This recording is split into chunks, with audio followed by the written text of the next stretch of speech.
There will be more joy in heaven over one sinner who repents than over 99 just persons who need no repentance.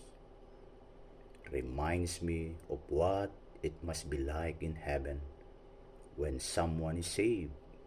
The angels rejoice because someone has been adopted into God's family.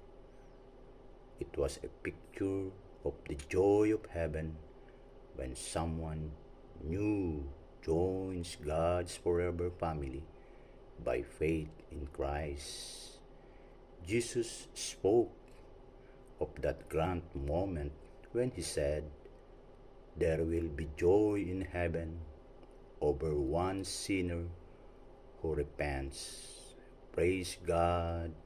No wonder the angels rejoice. The one who made the heavens, who died on Calvary, rejoices with his angels when one soul is set free